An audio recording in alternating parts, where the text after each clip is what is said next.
keep starting new books on global comics, and I noticed last night I was sitting down and I noticed that Hellboy was on there. And funny enough, this is a series I've never read, even though I'd say Mike Mignola is like, he's in my top three favorite artists of all time.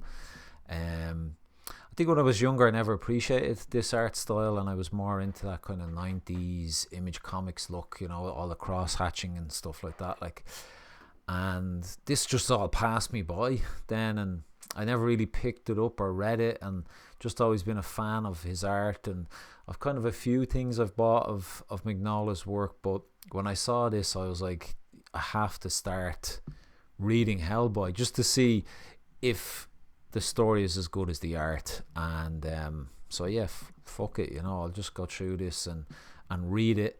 And I guess my first impressions,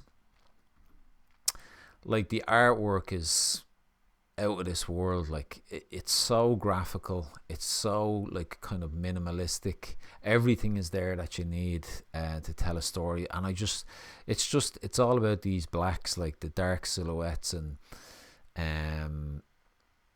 just the whole world building, and everything feels very authentic, and it feels like it's, you know, it's touching on the past, like, and tied in with real events. And it's just visually amazing. Like, it's absolutely stunning.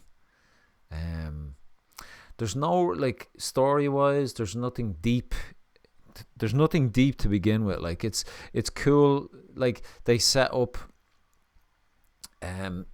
it's during World War II, and like, this feels like a kind of a trope now. There's so many kind of World War II Nazis and the paranormal and stuff like that, and I think maybe Indiana Jones is what kicked it off.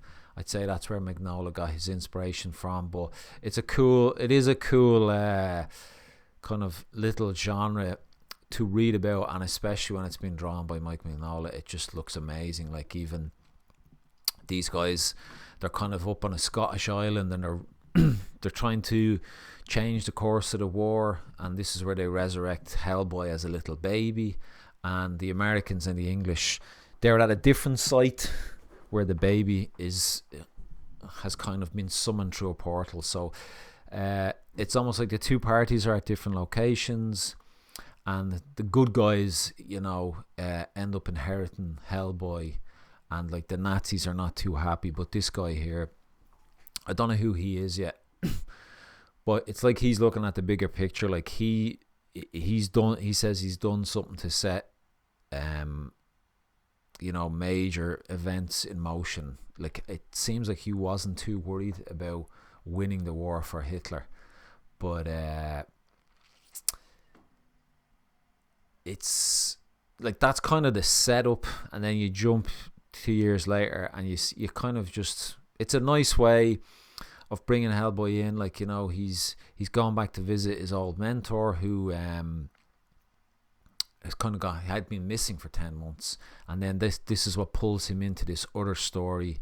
But I think by the end of it nearly ties back into this guy that brought Hellboy in. And just, I think what's really amazing and so clever by Mike Mignola is just the fact that Hellboy, the way he's drawn and coloured when he's in a scene, amongst, like, here he is visiting his mentor, I think it's Broom is what he calls him, like. And just the way Mignola, all his kind of scenes, they're always, I think he's just bored, probably drawing a comic page, and he's like, fuck it, I'm just gonna draw something in the background here that looks cool to keep me interested. Like, and I'm trying to tap into that process when I draw my stuff, like, because I get bored drawing backgrounds, and I need a way to motivate myself, just to kind of get over the line. But all I wanted to do was, it's such a solid start. It really has brought me into this world, and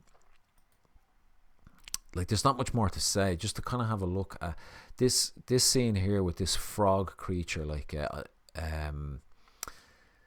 it kind of attacks his mentor Broom, who he gets thrown back through this door, and like he's got all these weird pock marks all over himself, and just this whole scene where Hellboy like throws his coat off, bursts out into a hallway, talks about how he kind of loses the run of himself a bit when he gets mad, so he comes out here and I think he talks about this gun was given to him by that superhero. There's like a superhero at the start that's brought in during World War II. I think he's like a Captain America type hero, but he just fights this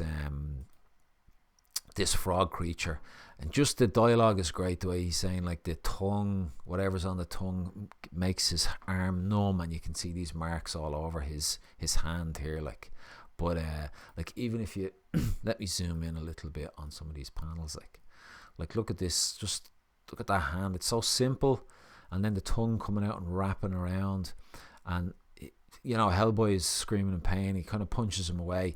They're hinting at this his right hand here, that it's the science of the day, they don't even know what it is. It's like this kind of indestructible almost type of material that's fused onto his hand, like, and here he is with his numb hand. But it's just such a cool series of images, and like I don't know, Mignola just, he's the master of that kind of silhouette, and just distilling the kind of key little pieces of information to tell a story. Like even that, like see here he is just throwing in some random like this is your man Broom's house, and he's got a fucking he's got an Egyptian tomb just standing there. Doesn't matter though, just doesn't matter because it all looks cool. I'll leave it at that, but I just can't wait to read all this. Like I hope it's all Mignola. I don't know if Mignola drew it all, because there seems to be like 10 or more volumes here, and if it's all him, then fantastic. It's going to be brilliant.